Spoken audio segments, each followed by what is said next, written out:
TikTok, huh? So you really have 150,000 views on TikTok? What is that, like a point of pride for people when they do that? I feel very accomplished. I don't think I got 150,000 views on YouTube last month. Well, it's probably kids from India, but it's still a view, bro. How many billion users do you think? 3. 2. 1. It's the Shant and Adi podcast, you guys. Episode number 18. Shant, how you feeling tonight, big guy? Good. I feel good, man. It's a little late, but I'll try to stay up for this one. Sorry, I was caulking downstairs. Been caulking all week. I figured out the reason why they call it caulk. I didn't have it in correctly yesterday, so when I was doing the gun thing, it wasn't doing anything. Yeah. So you're supposed to twist and caulk, so it releases the jizz that comes out of it. TikTok, huh? Been doing some TikToking. Tell me about your what kind of videos have you been posting on the talk? So yeah, I've been hearing fucking Gary V, right, for the past 4 months. You got a TikTok. All the attention's on TikTok. He just kept saying TikTok for the fucking past 4 months. Because I listen to a lot of his stuff, right? And I'm like, okay, let me look at this, right? And I look at it. It's all kids posting shit from high school and middle school, bro. Twerking. I love it. Yeah. This is terrible. But I'm like, all right, let me post a video of fucking Lucy, my puppy. All right, I got 500 views. I'm like, okay, cool. Within 10 minutes, though. Yeah, I posted another video of a game I was at, the Celtics Suns game. Just got a easy 150,000 views. Imagine you could monetize on that, man. Yeah. How are people making money off of TikTok? I want to try and figure if it's like a good way for me to get double the exposure. How do you? Probably would, since a lot of these people are high school going to college, right? It's an 18 to 24 age bracket, I think, or 7 to 24, whatever the fuck it is. 20-year-olds are buying cars, bro. It's probably good tool to get in. But I'm seeing a lot of, because there's a lot of challenges, right, on TikTok. You do challenges, right? I haven't done a challenge yet, right? But it's the ice bucket challenge. I don't think. Remember we did that in Atlantic City to Tavi? Yeah. The fuck was that all about? And I think we did it just when it first started. Yeah, he wanted to do it, and we're like, all right. So hold on for a second. Hold on. So I remember, obviously, young kids were doing the ice bucket challenge. Mm-hmm. And I think I remember my mom texting me, and she goes, Adi, do you want me to dump a bucket of ice on your head when you get home tonight? And I was like, first of all, Mom, stop trying to be funny. But it was obvious, her being 50 plus, that she was into that same challenge that kids were doing. Now I'm seeing this TikTok garbage, and I'm thinking maybe we're not too old for TikTok. Well, there is a little challenge going on now with if you're 30 plus and you're on TikTok, it's a little dance or thing they do with music where it's why am I on TikTok? But it's they make it funny, and it's interesting. It's very interesting. Have you given some thought as to how you would use TikTok sort of to develop your professional career? I don't think so, man. I think I'm just a lot of these people are very creative, right? And funny. Just super in two things that I'm not, right? Creative and funny. So. You were being creative and funny just now. I think you're funny, bro. Yeah, but not TikTok funny. But my question to you is this something, because new things pop up all the time, right? So is this something that we as business owners are trying to be in front of the social media, especially for you nationwide, would be great exposure? is that something we should always be trying to get into things, whatever it is? I think that because there's a lot of attention being given to the platform right now, like Instagram, when it first came out, and people were like, "What the fuck is the point of this?" Like, I gotta go around taking cute pictures of things, like a flower. Fucking, people were getting artsy all of a sudden. Yeah. You had no idea that they were artsy, but they weren't really artsy. They were just trying to use the platform for what it was. Yeah.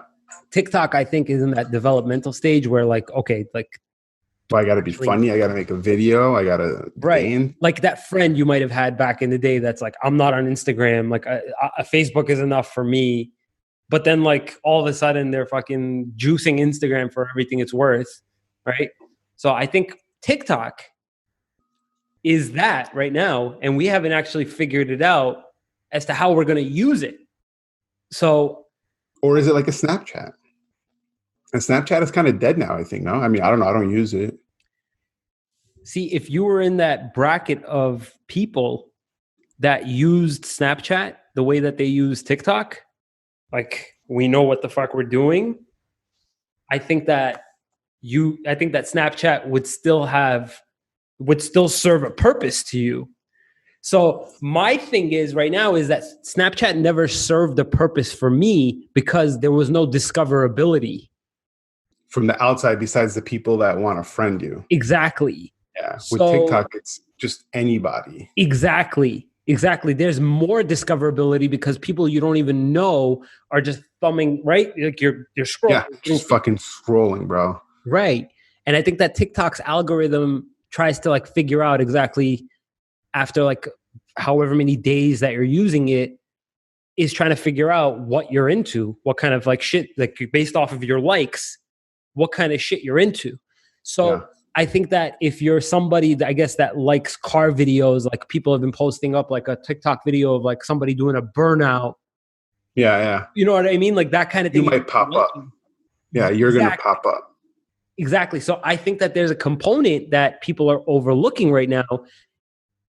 Right now, I've been so busy with cleaning up fucking the messes that my dealers have been making this past. It's a really busy time of the year right now for car sales. And these guys at the dealership, they're so busy that they've been fucking up a lot. And I've been cleaning up after them.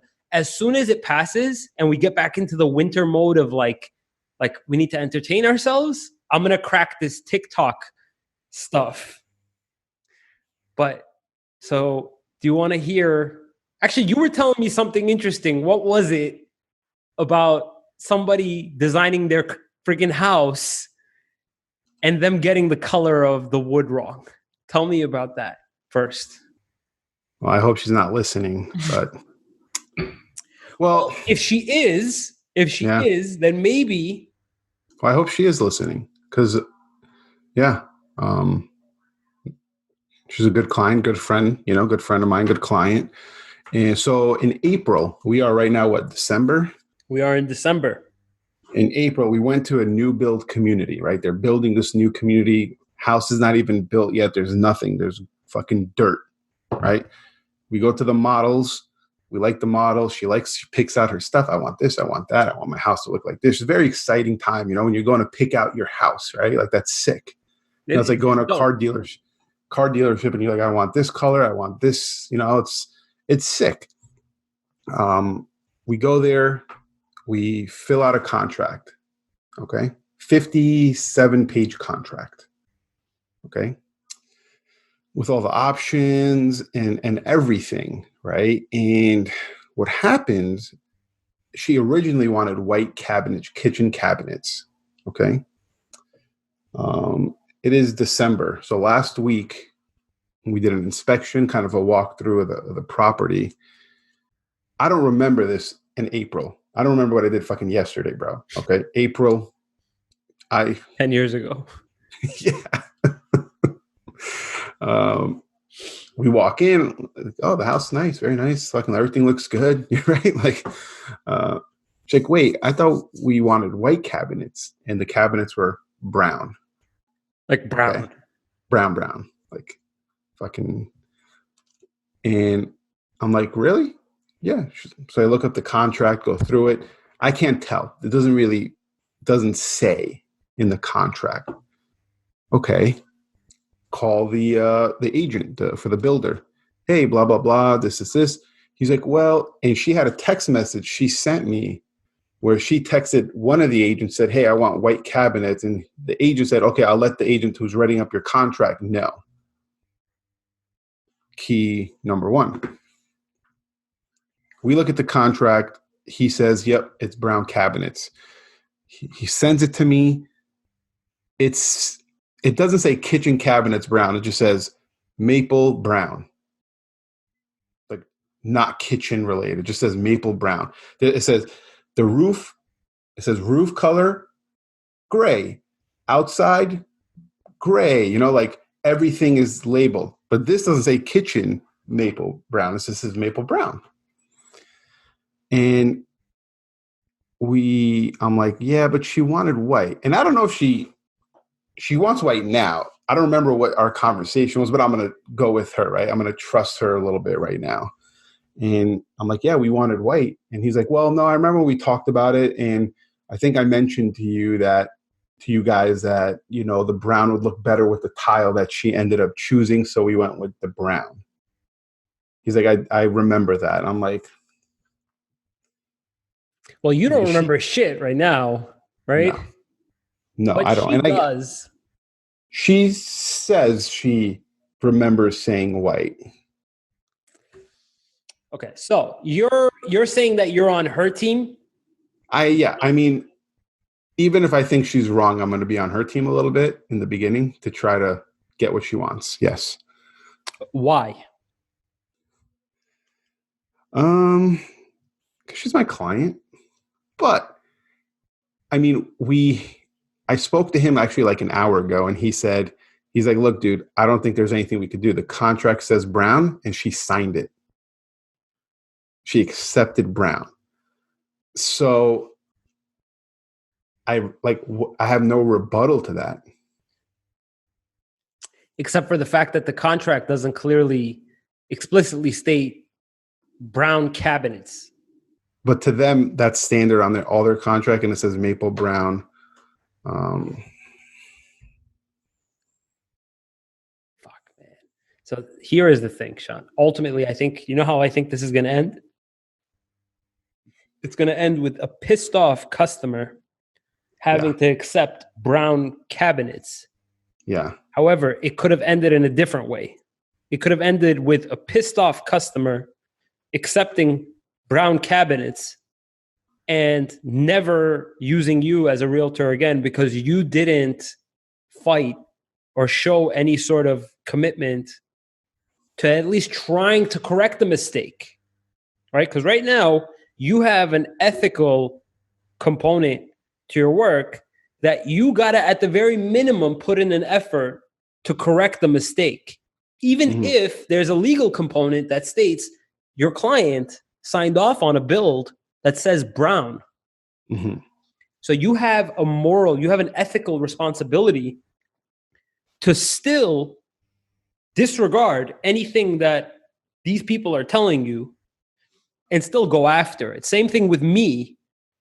If my client is expecting to go into a dealership, be done signing a contract in 1 hour, and be on the road on a Saturday at fucking 5 p.m., he's being completely ridiculous. Do I tell him he's being completely ridiculous? No.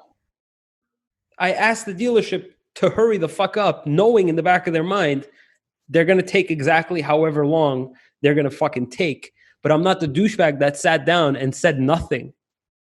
Well, I think every situation is different, right? Like, I love this, baby. Yeah, hit me. So some instances, because I think we're getting back to our kind of battle, one of these episodes we had about the client always being right. No, that was a battle we had in person. I remember you were ready to punch me in the face. We were in person? I was drinking that day. See, I don't even remember that. You want me to remember what happened in April? Big guy, we were outside on your in your backyard. I was like maybe 6 beers deep, right? Oh yeah, we went at it. Yeah, man. And then like we went inside and like, all right, should we get dressed and fucking hit Old Town. So you go ahead. Go ahead. So the situation here is Adi believes the customer is always right, right? And in most cases, it's true, but it doesn't. So your client, right, the one that's in the dealership, okay, he's sitting there. He wants a car on Saturday, 5 p.m. He wants to walk out with it and drive it home, okay? 1 hour. 1 hour. Now, his expectation is that, right? But what if you actually told him, listen, being educating the client, right? Sometimes the client doesn't know, right? Or they don't want to know. So sometimes you have to educate them. Be like, listen, Johnny, right? We'll call him Johnny. Mm-hmm. Listen, Johnny, you want the car at 5 p.m. I get it. I'm with you. We're going to push to get that car. But in reality, 90% of the times they are not able to get the car. It's Saturday. They're busy. I'm looking at the inventory right now. They are booked up. They're not going to probably be getting us for us. So just know that before going in. But we're going to try, but it's probably not going to happen. So I'm with you. Okay. I am 100% with you. So the client in question, I've done a deal for in the past. They're in and out of that dealership that we did a previous deal at in 45 minutes. So okay. I did already sort of set the expectation going in. He chose to disregard the expectation given an experience that he had previously with me. So okay. I understand you fucking, I'm excited that you said this. You have an obligation as an experienced business person, as an experienced salesperson, anything that you call yourself, you have an obligation to set expectations correctly, because that shit is going to shoot you in the foot if you don't. And it's going to fuck up any sort of repeat business that you're hoping for. However, my argument that day was, under no circumstance do you look a dumbass customer in the face after setting an expectation, them disregarding it. Do you look at them in the face and tell them you were wrong or I told you so? Not out of respect. Okay. Here is where that night the drunk Adi didn't explain this correctly. Not out of respect to the customer. No. That's something completely different. It's out of you hoping that after this miserable experience of the person having to come back a second time, big fucking deal, right? After this miserable experience that they go through, they'll remember, you know what? Shant or Adi stuck up for me for those fucking cabinets. Even though we didn't get him, it's not his fault. He was amazing. He didn't fight with me. He didn't do any of the back and forth, or like tell me I was wrong, or like we kind of told you so. No.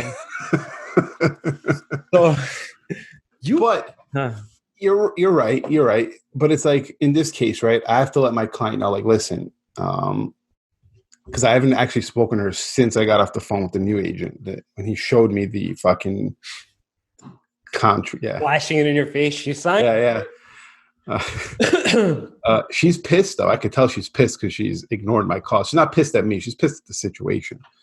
Yeah. But if I say, hey, you know what? We're going to fight like hell to get those cabinets for you, right? We're going to do whatever it takes, get those cabinets. Setting false expectations. Yeah, setting false expectations. So when we don't get the cabinets, she's going to be pissed. And she's going to be like, Shant fucking lied to me. But what's going to happen is like, listen, client, I don't know. I do not remember what happened on April 18th. Okay. What I do know is the contract does say brown, whether we were aware of it or not, because it's kind of iffy. I'm not sure, but you want white. It might not happen, but let's escalate it and see if we can get something out of them. Right. So, I've been in this situation quite a few times now. Not I don't. I never do cabinets in my car deals, Okay. but Yeah. I've been in situations where, like, okay, the person signed up for 15,000 miles a year. They ended up getting 12 because of a contracting error, Yeah. right? Or let me tell you this: customer goes in there, and it's happened so many times where a customer's going in and it's $2,000 do it start plus first payment, when I agreed that the 2,000 would include first payment, right? And they ended up signing at 2,000 plus first payment without calling me. So now, right? Same situation. Yep. Yeah. Okay. So I'm constantly telling customers, listen, do your due diligence, check the contract. I can't always be there. I'm handling such a high volume that it's impossible for me to be on the lookout for particulars like this. So you've got to do your due diligence in checking whatever you're signing final. And So that could have been my bad. And, like for me not to have double, triple checked. they could have this sort of a situation, Sean. Whenever there's a situation where they're signing it, but you have an ethical responsibility, a moral responsibility to be at the very least glancing over what they're signing. If you can't, the cop out usually is telling them, which they should be, please look at the contract. Mm-hmm. So I think that it takes years of doing things like this, of having to go through this kind of shit. Yeah. To know exactly, to tell a customer or tell a client whenever they're about to get a contract, please check the shit out of this. Make sure everything is right. I looked at it. However, you got to double check it. Yeah. So what do you do, right? In my sense right now, right? Do I go 100% fight for my client, which I will, but do I do it in a way where I'm like, to the fucking agent, you're lying. We definitely wanted white. You never told us, right? It's just in there and it doesn't make sense. We wanted white, and just fucking shit on him. But then poor guy, right? I mean, not that I care, but like he could have done his job and now I could get him fired. So do I go that extreme? Do you think it'll actually get him fired? You never know. It's like he works for a company, has a boss.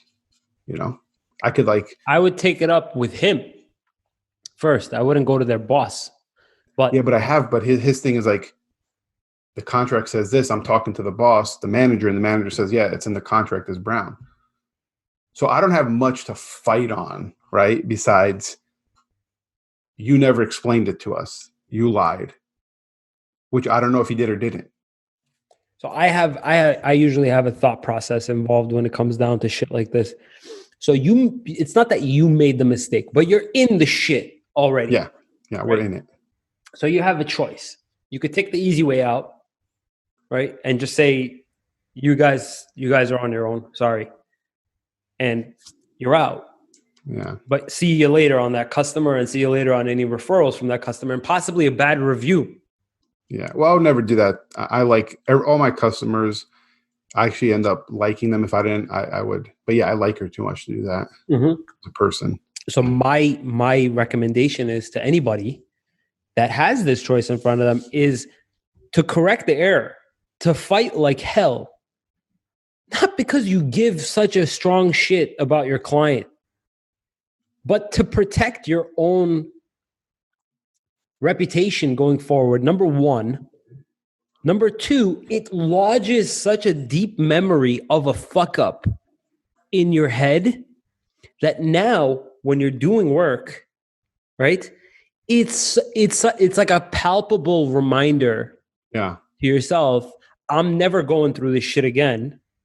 I'm constantly double checking, or I'm constantly telling clients, listen, you want this and this and this custom, make sure that you're seeing all of this. There you go. I have a little bit more important shit to handle than trying to fix an error later on. But there also comes to a point where you have to fight it, right? You have to fight it, which I'm going to. But ethically, and respectfully as much as you can, right? If I go, like, if you went in there, right, and started yelling, screaming at the car dealers and fucking just saying, no, you're wrong, you're a liar, you're this, they're not going to want to work with you again, right? And that could fuck up your future clients because they're not going to get a good deal now because you're the guy you're known as to the professionals in your industry as a fucking guy who just yells, screams, and tries to get his way. So there is a balance, right? Like you have to. Listen up, Shant. I'm with you, bro. I'm so with you. It's not even funny. I think this is tying back into our nice guy shit, bro. So I made this mistake a long time ago that I thought that I need to maintain not only my relationship with customer and maintain my relationship with dealer. So if I'm looking, I'm not even going to tell, I'm not even talking as if I'm preaching and telling people they should be doing this, right? I'm going to talk to you in how I've learned because I'm doing this constantly. I'm cleaning up bullshit constantly because put it this way, in real estate, when you're buying a house, there's a ton of things, there's a ton of leeway in fuck ups because people don't know how any of this shit happens. Realtors don't have a bad like stigma attached to them. Car dealers do. Mm-hmm. More than realtors. Fine. Can we at least agree on that? Yeah. Okay. Yeah. So if a dealer goes to the bathroom for too long, all of a sudden the customer's like, what the fuck? If a realtor goes to the bathroom for too long, take it easy. Like, we really need him for this house. Like, you know what I mean? So there's a little bit of leeway involved. So Okay. hear me out. Please hear me out on what I'm saying. Even if you don't agree, I want you to take what I'm saying from a very, very deep down opinion about this. I don't care what my customer has to say about a certain situation. I don't care what a dealer has to say about a certain situation. My brain is going to tell me who's right and who's wrong. Mm-hmm.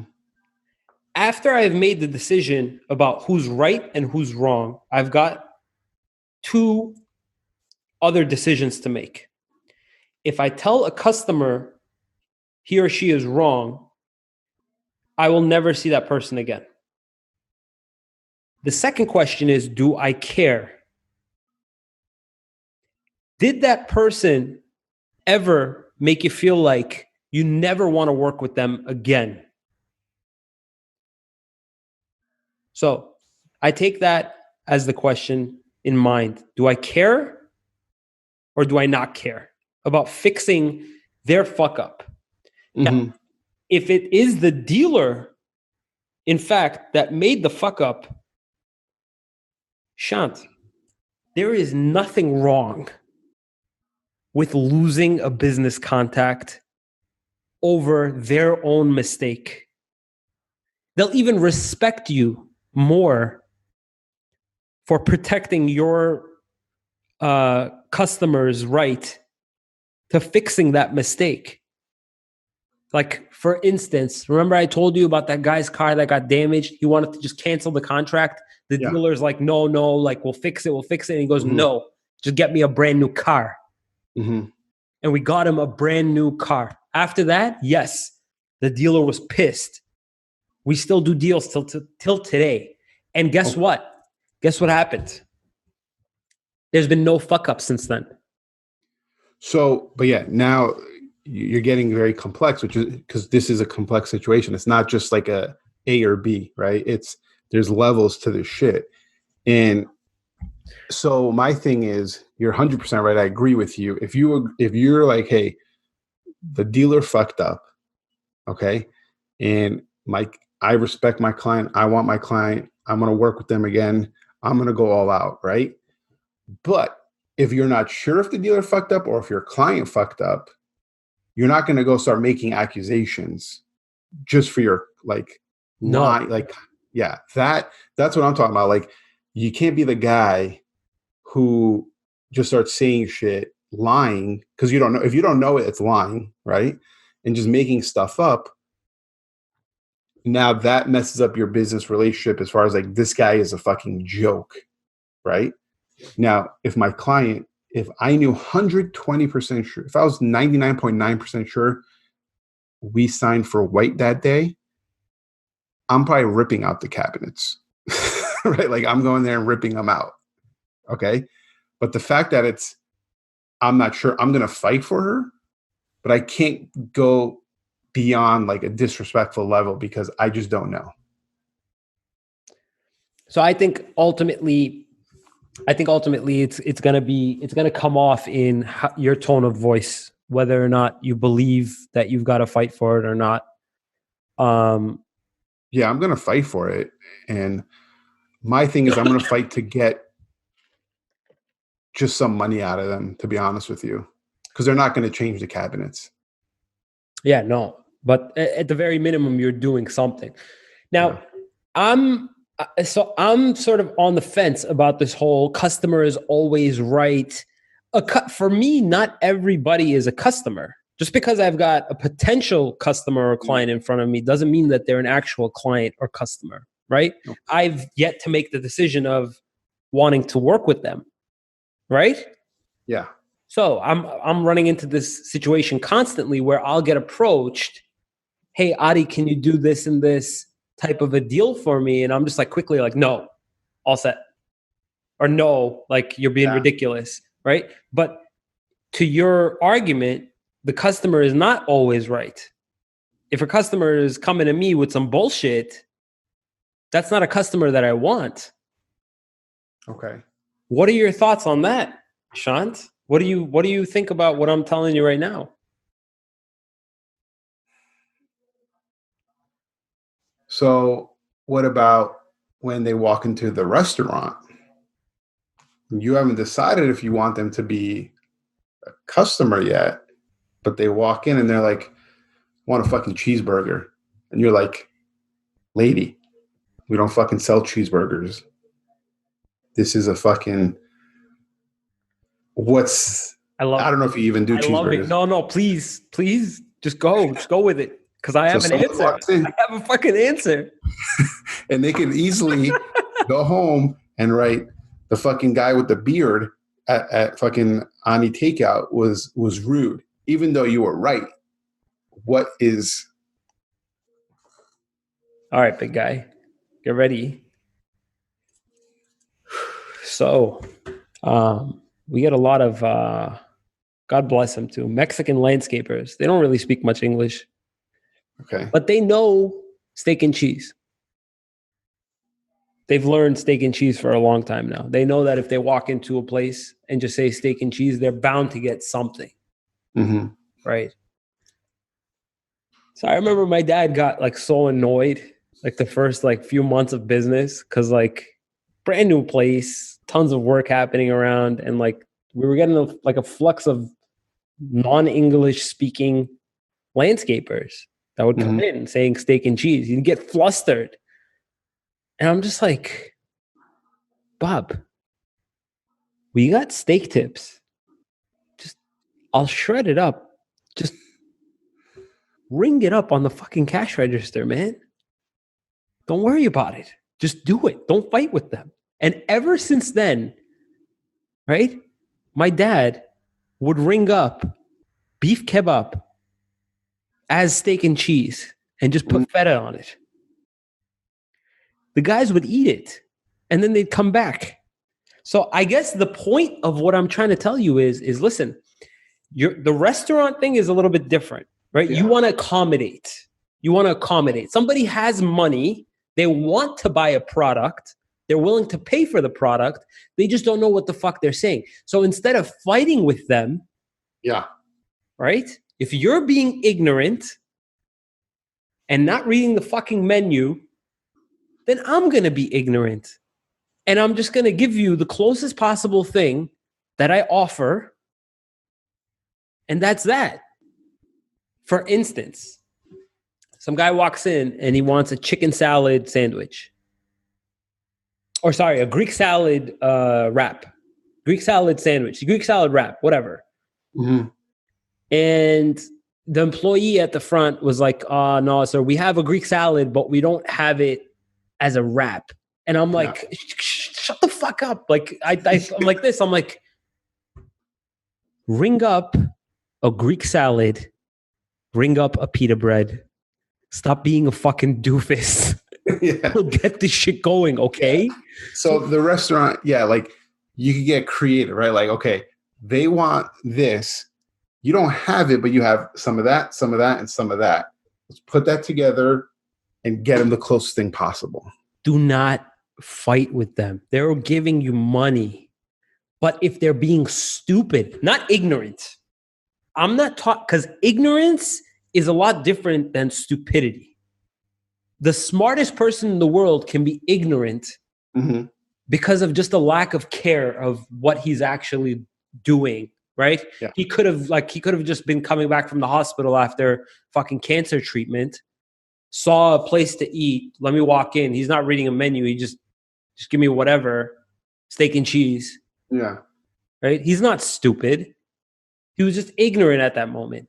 Yeah. Does that give me the right? No, the customer is wrong. Maybe, but I'm not gonna fight him. Like, fuck it. Let's make it.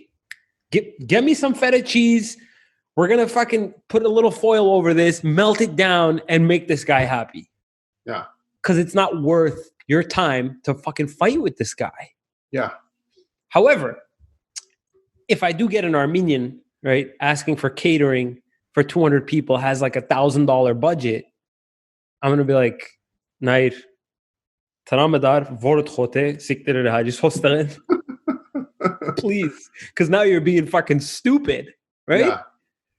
So what is your thoughts on what I'm trying to tell you right now? Stupidity versus ignorance. How is that juggling in your mind right now? Yeah. You know what? That makes sense, because right now I'm thinking of it in real estate, right? And you're not talking ignorance in a negative way. You're just talking like, just fucking like, I'm ignorant, bro. Yeah, in TikTok.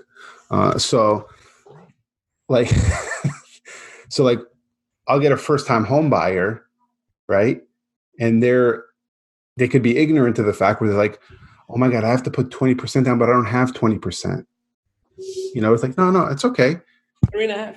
3.5. There's even 0% down programs. You're good. Okay. Right. So you walk them through that. Okay. There'll be a guy who wants to sell their house. Right. He'll say, you know what? I want 400,000 for my house. Why? Well, my neighbor got 400,000. I'm going to get 400,000. Okay. Your neighbor has 2,500 square feet. You have 1,000 square feet. That, okay.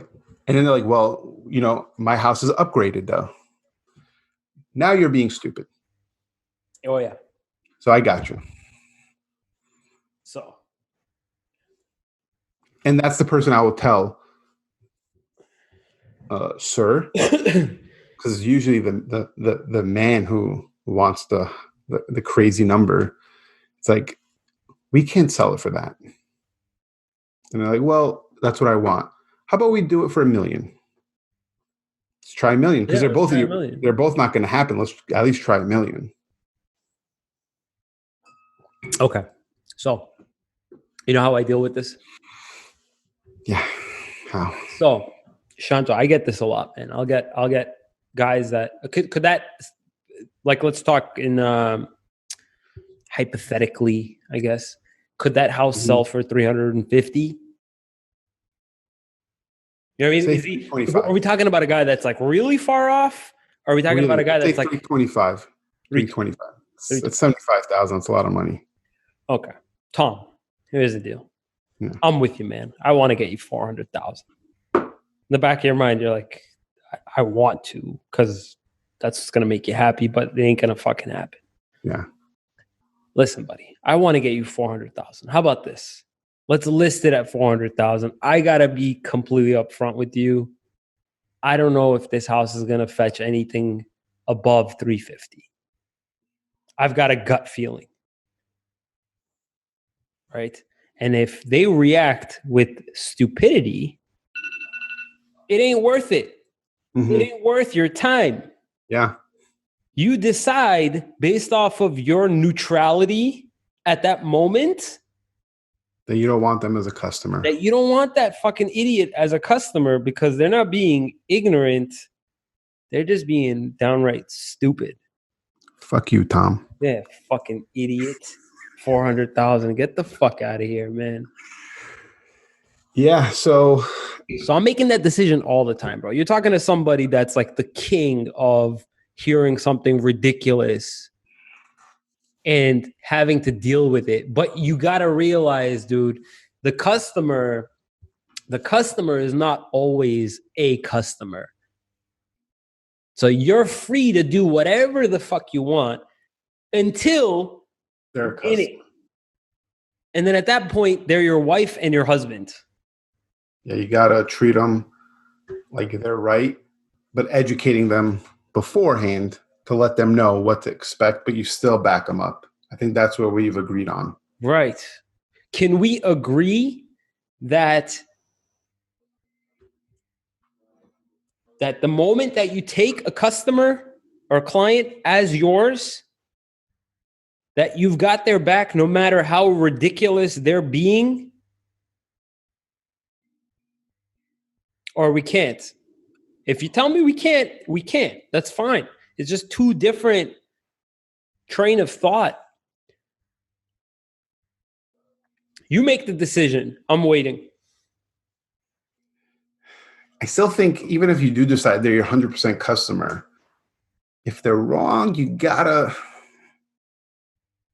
not respectfully and educate them and all this, but like be like, hey, listen, like if I knew 100% the cabinet situation, she chose brown, I'd have to be like, listen, I know you wanted white, you thought you had white, but you did pick brown. Do you want me to tell you how I would handle that? How would you handle that? Okay. But okay. So the lady's name is like Linda. Okay, Linda. Listen, Linda. We got a little bit of an issue. Here's the deal. I'm being told that we signed off on brown. Don't worry just yet. I'm not telling you that I'm not going to do anything because we signed off on brown. I want to play the stupid card and fight back to try and see if we can correct it. However, we signed off on brown. You got to let them know what's actually stopping you so that they realize, listen, I got your back. I'm in the same boat as you. However, this is what's stopping us from making a logical argument. Yeah. So that they realize that you're really not kidding around. You're trying to help them. But you fucking signed off on brown. How did you not see that, Linda? So there's a neutrality component in how you handle shit like this, man. I'm telling you, Sean, how I handle it is completely neutral. If a guy is firing at me back to back, this is the whole point of me wanting to use a broker, yada, yada. Okay. I'm with you. How do you want me to fix this? Ultimately, I want you to be happy. I'm going to try and fix this as best as I can. I want you to change the cabinets. Okay. We get them to change the cabinets. I'm going to try. All I can do is try. If we can't, we can't. But you didn't come back at her and say you signed off on brown, Linda. Sorry. Yeah. And I think we will leave it at that. I hope you guys learned how to talk to clients because I'm learning. Gotta be nice, Sean. Gotta be a nice guy sometimes. I had to If you're a client, you be a nice guy. If you're choosing not to be a nice guy, they ain't your client.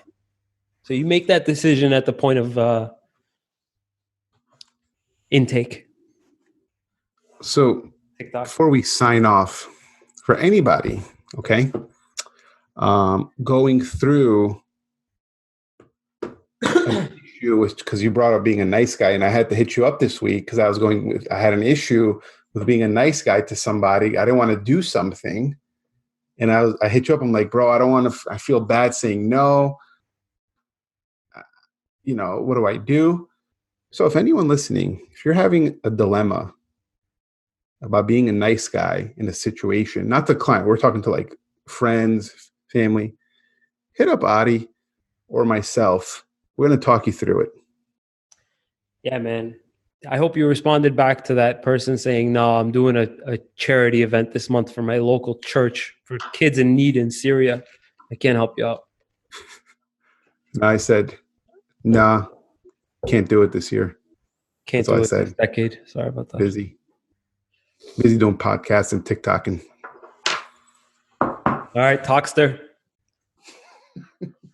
Have fun cocking later. All right. Good night, Shant. Good night.